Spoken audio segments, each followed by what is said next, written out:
aracyakora ibitangaza we Yesu, aracyakora ibitangaza we Yesu, aracyakora ibitangaza we Yesu, aracyakora ibitangaza we.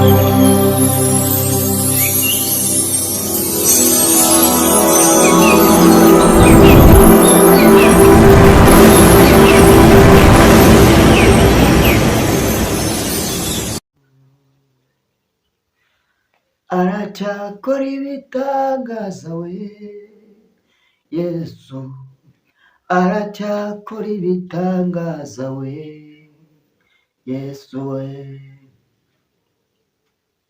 Reka nongere ngushimire wowe ubana natwe umunsi ku munsi, we wakoze subscribe cyangwa se like, share ndetse na comment, ubikora uko bwije n'uko bukeye cyangwa se uko ugenda ubana natwe. Imana y'amahoro ikomeze kuguha imigisha myinshi kandi ikomeze kukurinda no kukurengera.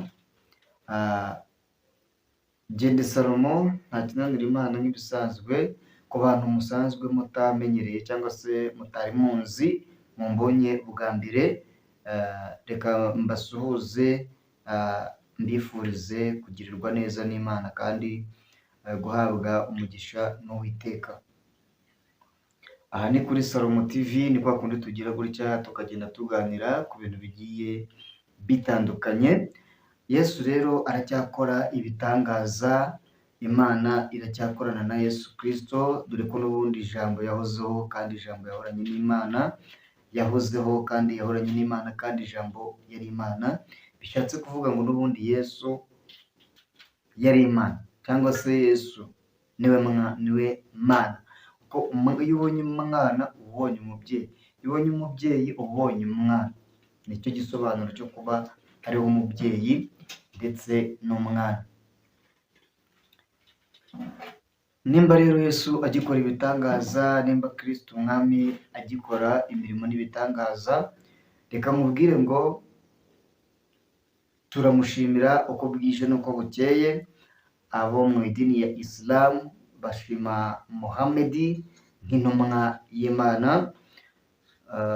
Ibyo ni ibintu abantu benshi bazi cyangwa bamwe na bamwe bamenye. Ndabashimiye rero mwe mwese mubana natwe uko bwije koko n'uko bukeye. Ndabashimira cyane, Uwiteka akomeze kubarinda ndetse no kubarengera. Nakoze indirimbo cyangwa se naporodinze indirimbo nshyashya. Ni indirimbo ivuga ngo Mana warakoze ni ukuri. Bamwe basanzwe bayizi, mujye kuri YouTube channel ya Salomo TV muyirebe, kandi n'abayirebye namwe ndabashimiye cyane ko mwaduteye inkunga yo kuyireba. Mukomeze mubirebe kandi mubisharinge n'abandi benshi. Ni ibintu byiza rero kandi ni ibintu by'ingenzi. Ndabakunda, Imana ikandusha, niko bimeze. Maze iminsi itari mikeya kandi nanone itari myinshi cyane ntari meze neza, nari ndwaye bikomeye. Nazaga mvuga ariko mfite n'intimba, mfite ikiniga, ariko ubu ndashima Imana ko hari ikintu Imana yakoze. Imana yakoze neza. Umugani wa ndirimbo ngo Imana yakoze neza mu bidushimisha, Imana cyangwa se n'ibidutangaza. Imana rero yakoze neza, kuba yaraturinze byari bikomeye. Iravuga ngo Mana warakoze kuba waraturinze, byari bikomeye, cyonje gushimira. Akira ishimwe ryanjye, cyonje gushimira, cyonje gushimira. Akira ishimwe ryanjye. waranyitangiye urababazwa ku bwanjye, jye nari umunyabyaha utari kubabarirwa, wari wifitiye ubwiza bwari bwihariye rwose, mbese naguha iki kumbona ntacyo mfite, mbese nakwitura iki ko mbona ntacyo mfite, nguhaye umutima wanjye ngo uwiyoborere, icyaha cyanjye ndacyemera kandi ntabwo nzongera, icyaha cyanjye ndacyemera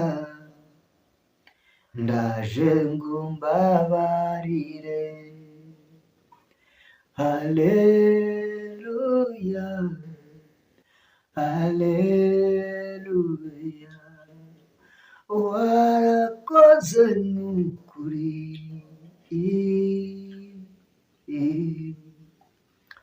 Imana yarakoze kutugirira neza, Imana yarakoze kuba tugihumeka umwuka w'abazima. Murihangana kubwo video yatangiye isa neza birangira urumuri rumwe rutabonetse, ariko turakomeza kubana mu minota itari myinshi, iminota itarengeje 10. Nshaka ko ikiganiro kitarenze iminota 10, ngira ngo ngeze ku munota hafi wa 7, ariko reka mbabwire ngo mwe mudukurikirana umunsi ku munsi, mukurikira ibikorwa byacu, mujye munibuka gusharinga nk'iki kiganiro. Niba ukibonye gisharinga abantu, indirimbo nimba wayibonye isharinga abantu, uzaba ukoze umurimo ukomeye kandi uzaba ukoze ikintu gikomeye cyo kudushyigikira ndetse no kudutera inkunga. Mvuga ngo nta byinshi byo kuvuga, narinje kubabwira ko iyo ndirimbo, mbabwira ko tuzajya tubana gusenga, namwabonye ko ngenda nzana ama episode nk'ubu nyine iyi ni episode ya 3. Mvuga ngo rero ni byiza, ni intambwe ikomeye, tugeze muri video zigeze muri 240, ntabwo ari video nkeya ukurikije n'amafaranga umuntu akoresha n'ubushobozi bwo kugira ngo ikiganiro abantu bakibone, ucyapolodinga kigaragare, aba ari ibintu bigiye bitandukanye. Bavandimwe rero reka mbabwire ngo Uwiteka abarinde kandi abahire.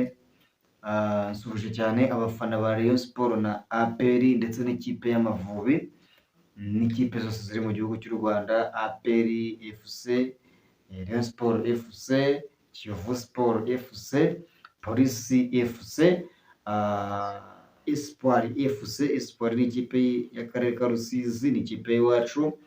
Gicumbi FC, AS Kigali FC, AS Muhanga FC, Gasogi FC, ikipe zose Mukura FC. Mwese ndabasuhuza cyane, kandi abafana mufana mu makipe mbifurije kurama, nizera ko twese duhuriye ku ikipe y'Amavubi y'igihugu cy'u Rwanda, aho yarayitsinze ikipe yitwa ngo igihugu cyitwa Grenade, nimba ari Grenade, nimba ari ikipe irayinyagira ibitego 4, kandi wumvaga ko igenda kwitwa Grenade. Grenade rero nzi ko ari ibintu bitwika, ariko uburyo bayitwikiye ariya kuri stade Amahoro ni ibintu bitoroshye naka na gato.